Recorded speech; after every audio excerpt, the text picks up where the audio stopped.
ನಮಸ್ತೆ. ನನ್ನ ಹೆಸರು ಹರ್ಷ ಅಂತ. ನಾನು ಮಂಗಳೂರಿನಿಂದ. ಆ್ಯಕ್ಚುಲಿ ಈಗೊಂದು 4 ದಿನ ಆಯಿತು ನಾನು ಪ್ರಯಾಗ್ರಾಜಿಗೆ ಹೋಗಿ ಬಂದು. ಸೊ ನನ್ನ ವಾಟ್ಸಪ್ ಸ್ಟೇಟಸ್ ಹಾಕಿದಾಗ ಎಲ್ಲರ ಕಡೆಯಿಂದ ಬಂದಿರೋದೇನೆಂದರೆ, ಇನ್ನೂ 300 ಕಿಲೋಮೀಟ್ರ್ ಜಾಮ್ ಇದೆಯಾ, ಅಥವಾ ಕ್ರೌಡ್ ಇದೆಯಂತೆ, ಕಾಲು ತುಳಿತ ಆಗ್ತಾಯಿದೆ ಅಂತೆ, ನದಿ ನೀರು ಶುದ್ಧ ಇಲ್ಲ ಅಂತೆ, ಗಂಗಾಜಲು. ಇದ್ರ ಬಗ್ಗೆ ನಾನೊಂದು ಬ್ರೀಫಾಗಿ, ಯಾಕಂದರೆ ನಾನು ಹೋಗಿ ಬಂದಿರೋದಕ್ಕೆ ಭಾಳ ಜನ ನಂಗೆ ವಾಟ್ಸಪ್ಪಲ್ಲಿ ಕಮೆಂಟ್ ಮಾಡಿದ್ದೇನೆಂದರೆ, ಇದ್ರ ಬಗ್ಗೆ ಒಂದು ವಿಡಿಯೋ ಮಾಡಿ ಹಾಕಿ, ಅಲ್ಲಿ ಏನು ನಡೀತಾ ಇದೆ ಏನು ಅಂತ. ನೋಡಿ, ಕುಂಭಮೇಳದಲ್ಲಿ ಏನು ಪ್ಲ್ಯಾನ್ ಮಾಡಿದ್ದಾರೆ ಅಥವಾ ಏನು ಆ್ಯಕ್ಟಿವಿಟಿ ಆಗ್ತಾಯಿದೆ ಅದನ್ನು ಮಾತ್ರ ಪ್ರತಿದಿನ 1 ಕೋಟಿ ಜನ ಹೋದರೂ ಆರಾಮಾಗಿ ಸ್ನಾನ ಮಾಡಿ ಬರುವಷ್ಟು ಅವರು ಪ್ರಾಪರ್ಲಿ ಪ್ಲ್ಯಾನ್ ಮಾಡಿದ್ದಾರೆ. ಇದು ಫಸ್ಟ್ ಥಿಂಗು. ಎರಡನೇದು, ನಾನು ಇದ್ರ ಬಗ್ಗೆ ಏನು ಹೇಳಬೇಕಂದ್ರೆ, ಒಂದು ಊರಲ್ಲಿ ಜಾತ್ರೆ ಮಾಡಬೇಕಾದ್ರೆ 2-3 ಗಂಟೆ ಟ್ರಾಫಿಕ್ ಜಾಮ್ ಆಗೋದು ಸರ್ವೇ ಸಾಮಾನ್ಯ. ಅದರಲ್ಲಿ ಪ್ರತಿದಿನ 1 ಕೋಟಿ ಜನ ಬರ್ತಾ ಇದ್ದಾರೆ. ಹಾಗೂ ಅಯೋಧ್ಯೆಯಿಂದ ವಾರಣಾಸಿಗೆ, ವಾರಣಾಸಿಯಿಂದ ಪ್ರಯಾಗ್ರಾಜಿಗೆ, ಅಯೋಧ್ಯೆದಿಂದ ಪ್ರಯಾಗ್ರಾಜಿಗೆ ಉಚಿತ ಟ್ರೈನನ್ನು 30 ಟ್ರೈನ್ಗಿಂತ ಹೆಚ್ಚು ಟ್ರೈನ್ಗಳನ್ನು, ರೆಗ್ಯುಲರ್ ಟ್ರೈನ್ ಬಿಟ್ಟು ಅವರು 30 ಟ್ರೈನ್ಗಿಂತ ಜಾಸ್ತಿ ಸ್ಪೆಷಲ್ ಟ್ರೈನ್ನ ಫ್ರೀ ಆಫ್ ಕಾಸ್ಟಲ್ಲಿ ಓಡಿಸ್ತಾ ಇದ್ದಾರೆ. ಒಂದು ಟ್ರೈನಲ್ಲಿ ಹೋಗ್ತಾ ಇದೆ ಅಂದರೆ ಬಸ್ಸನ್ನು ಹೇಗೆ ತುಂಬಿಸ್ತಾರೆ ಹಾಗೆ ಇವರು ಪ್ರತಿ ಸ್ಟೇಷನ್ದಲ್ಲಿ ಅನೌನ್ಸ್ಮೆಂಟ್ ಮಾಡಿ ತುಂಬಿಸ್ತಾ ಇದ್ದಾರೆ.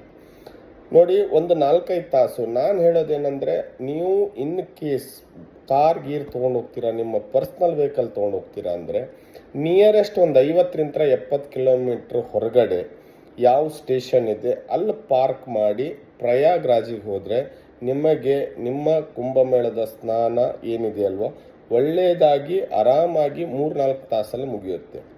ಇನ್ನೊಂದು, ನಾನು ಸ್ಟಾರ್ಟಿಂಗ್ ಹೋಗ್ಬೇಕಾದ್ರೆ ನನಗೆಲ್ಲರೂ ಹೇಳಿದ್ದೇನೆಂದರೆ 8 ಕಿಲೋಮೀಟ್ರ್ ನಡಿಬೇಕಾಗ್ತು. ಹೌದು, 8 ಕಿಲೋಮೀಟ್ರ್ ನಡಿಬೇಕು, ನಾನು ಇಲ್ಲ ಅಂತ ಹೇಳ್ತಾ ಇಲ್ಲ.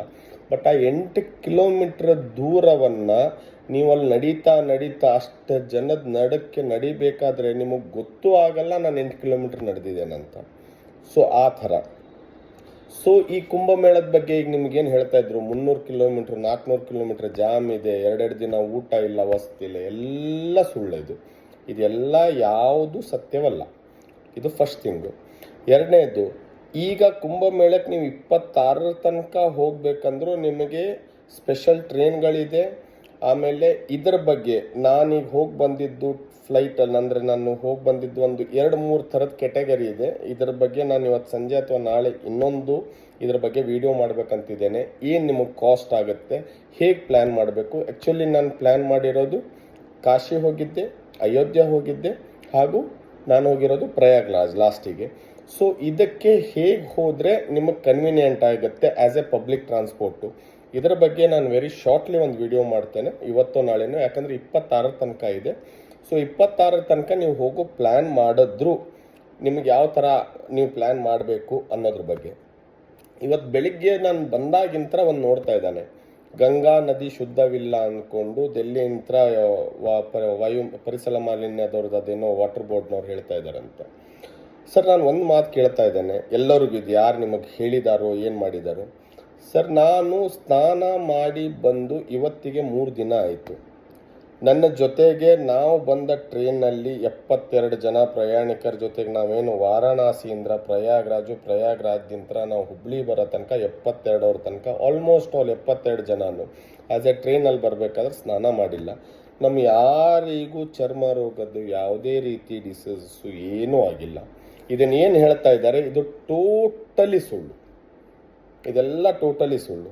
ಯಾಕಂದರೆ ಆಗೇನಾದರೂ ನಮಗೆ ತೊಂದರೆ ಆಗೋದಿದ್ದರೆ ಇಷ್ಟಲ್ಲಿ ಆಗಬೇಕಾಗಿತ್ತು. ನೋಡಿ, ಹೇಳೋರು ಹೇಳ್ತಾರೆ, ನಮ್ಮ ಶ್ರದ್ಧೆ ಭಕ್ತಿ ನಾವು ಆ ಬೇಸಿಸ್ ಮೇಲೆ ನಾವು ಹೋಗ್ತಾ ಇರೋದು.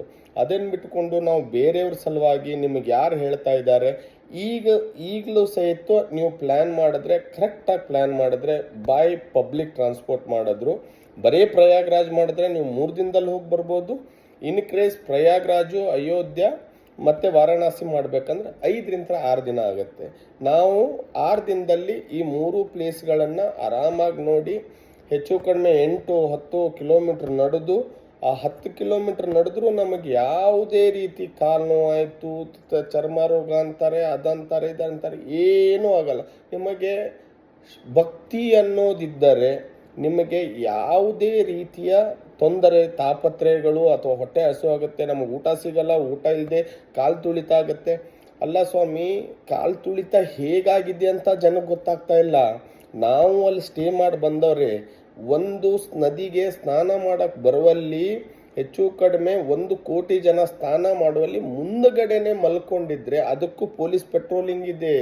ಅಲ್ಲಿ ಪೊಲೀಸ್ ನಿಮಗೆ ಒಳ್ಳೆ ರೀತಿ ಗೈಡೆನ್ಸ್ ಕೊಟ್ಕೊಂಡು ಮಲ್ಕೋಬೇಡಿ, ಇಲ್ಲಿ ಕುತ್ಕೋಬೇಡಿ ಅಂತ ಹೇಳಿದ್ರು ಜನ ಕುತ್ಕೊಂಡ್ರೆ ಪೊಲೀಸರಾದರೂ ಏನು ಮಾಡಬೇಕು? 1 ಕೋಟಿ ಜನಕ್ಕೆ ಎಷ್ಟು ಜನ ಅಂತ ಪೊಲೀಸರು ಪ್ರೊಟೆಕ್ಷನ್ ಕೊಡಬೇಕು? ಎಲ್ಲದಕ್ಕೂ ನೆಗೆಟಿವ್ ಹುಡುಕಿದ್ರೆ ಆಗಲ್ಲ.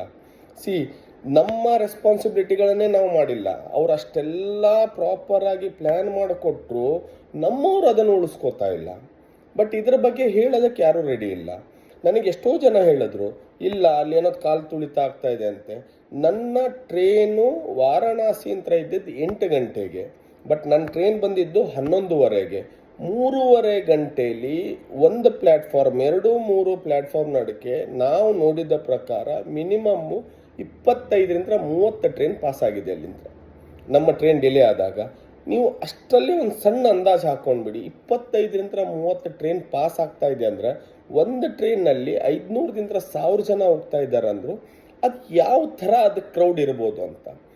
ಅದನ್ನು ಬಿಟ್ಕೊಂಡು ಅದೇ ಪ್ಲ್ಯಾಟ್ಫಾರ್ಮ್ನಲ್ಲಿ ನಾನು ಮಲ್ಕೋತೇನೆ, ಅದೇ ಸ್ಟೆಪ್ಸ್ ಮೇಲೆ ನಾನು ಕೂತ್ಕೋತೇನೆ ಅಂದರೆ ಅಲ್ಲಿ ಇರೋ ಇನ್ಫ್ರಾಸ್ಟ್ರಕ್ಚರ್ದಲ್ಲೇ ಅವ್ರು ಎಷ್ಟೋ ಕೊಡೋಕ್ಕೆ ಟ್ರೈ ಮಾಡ್ತಾ ಇದ್ದಾರೆ.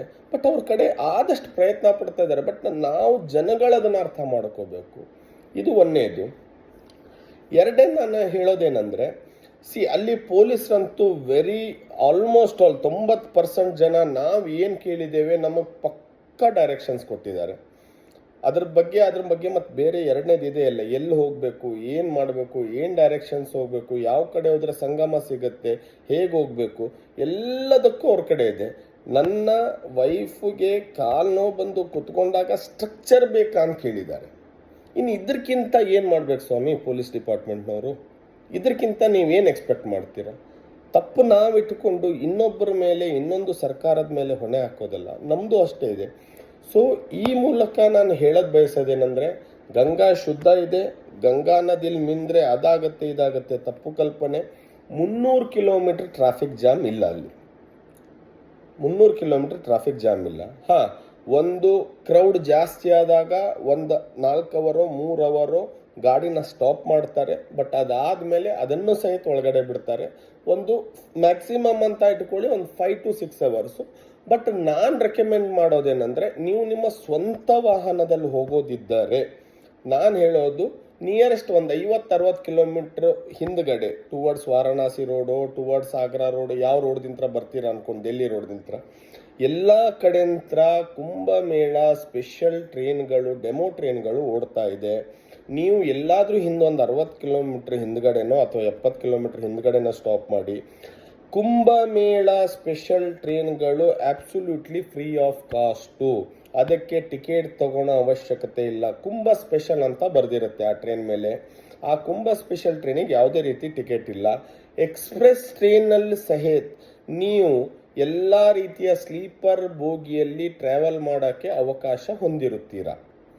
ಸ್ಲೀಪರಲ್ಲಿ, ಎ ಸಿಲಲ್ಲ, ಸ್ಲೀಪರ್ ತನಕ ನೀವು ಯಾವ ಕೋಚ್ನಲ್ಲಾದರೂ ನೀವು ಅದರಲ್ಲಿ ಟ್ರಾವೆಲ್ ಮಾಡ್ಬೋದು. ಅದಕ್ಕೆ ಯಾವುದೇ ರೀತಿ ರೆಸ್ಟ್ರಿಕ್ಷನ್ಸ್ ಇಲ್ಲ ಪ್ರಯಾಗ್ರಾಜ್ ತನಕ. ಇನ್ನು ಕರ್ನಾಟಕದಿಂದ ರಿಟರ್ನ್ ಬರೋರಿಗೆ ಒಂದೇನೆಂದರೆ, ನಮ್ಮ ಕರ್ನಾಟಕಕ್ಕೆ ಹೋಗೋ ಸ್ಟೇಷನ್ ಎಸ್ಪೆಷಲಿ ಟ್ರೈನ್ಗಳೇನಿದೆಯಲ್ಲ ಪ್ರಯಾಗ್ರಾಜ್ ಜಂಕ್ಷನಿಗೆ ಬರಲ್ಲ. ದಯಮಾಡಿ ನೀವು ಅಲ್ಲೇನು ಬೈಕ್ ಮಾಡ್ತೀರಾ ಬೈಕ್ನವ್ರಿಗೆ ಹೇಳಿ, ನಾವು ಪ್ರಯಾಗ್ರಾಜ್ ಸ್ಟೇಷನ್ನಿಂದ ನಾವು ಕರ್ನಾಟಕಕ್ಕೆ ಹೋಗ್ತಾ ಇದ್ದವ್ರೆ ಅಂತ, ಅದಕ್ಕೆ ಒಂದು ಬೇರೆನೇ ಸ್ಟೇಷನ್ ಇದೆ, ಆ ಸ್ಟೇಷನ್ನಿಂದ ಹತ್ತಿ. ಇದು ನಂದೊಂದು ಸಣ್ಣ ವಿಡಿಯೋ, ನನ್ನ ಒಪಿನಿಯನ್ ನಾನು ಕೊಟ್ಟಿದ್ದೇನೆ. ಸೊ ಇದ್ರ ಮೇಲೆ ನಾನು ಇವತ್ತು ಸಂಜೆ ಅಥವಾ ನಾಳೆ ಬೆಳಿಗ್ಗೆ ಇನ್ನೊಂದು ವಿಡಿಯೋ ಮಾಡ್ತೇನೆ ಅಬೌಟ್ ದಿ ಕಾಸ್ಟಿಂಗ್. ಯಾಕಂದರೆ ಭಾಳ ಜನಕ್ಕೆ ಎಲ್ಲ ರೀತಿ ಎಲ್ಲಿ ಸ್ನಾನ ಮಾಡಬೇಕು ಎಲ್ಲ ಅಂತ ಹೇಳಿದರು. ಬಟ್ ಹೇಗೆ ಪ್ಲ್ಯಾನ್ ಮಾಡಬೇಕು, ಹೇಗೆ ಹೋಗಬೇಕು, ಏನು ಕಾಸ್ಟಿಂಗ್ ಬರುತ್ತೆ. ಸೊ ನಾಳೆ ನಾನು ಒಂದು 2-3 ಕಾಸ್ಟಿಂಗದ್ದು ಒಂದು ವಿಡಿಯೋ ಮಾಡಬೇಕಂತ ಮಾಡಿದ್ದೇನೆ. ಸೊ ಆ ವಿಡಿಯೋದಲ್ಲಿ ನಿಮಗೆ ಪರ್ಫೆಕ್ಟಾಗಿ ಹೇಳ್ತೇನೆ ಎಲ್ಲಿಂದ ಹೇಗೆ ಪ್ಲ್ಯಾನ್ ಮಾಡಿದ್ರೆ ಕರ್ನಾಟಕದ ಜನಕ್ಕೆ ಎಲ್ಲಿಂದ ಟ್ರೈನ್ ಸಿಗುತ್ತೆ, ಹೇಗೆ ಹೋಗಬೇಕು, ಹೇಗೆ ಬರಬೇಕು, 3 ಪ್ಲ್ಯಾನ್ ಕೊಡ್ತೇನೆ. ಅದರ ಪ್ರಕಾರ ನೀವು ಹೋಗಿ ಬನ್ನಿ. ಜೈ ಶ್ರೀರಾಮ್. ಇದನ್ನು ಎಲ್ಲರಿಗೂ ಆದಷ್ಟು ಹಂಚಿ. ಇದನ್ನೇನಲ್ಲ, ಯಾಕಂದರೆ ಎಷ್ಟು ಜನ ಹೋಗಿ ಕುಂಭಮೇಳ ಸ್ನಾನ ಮಾಡಿ ಬರ್ತಾರೋ ಅವ್ರು ಮಾಡಿ ಬರಲಿ ಅನ್ನೋದಕ್ಕೆ ನನ್ನ ಕಡೆ ಅಂತ ಒಂದು ಸ್ಮಾಲ್ ವಿಡಿಯೋ. ಧನ್ಯವಾದ.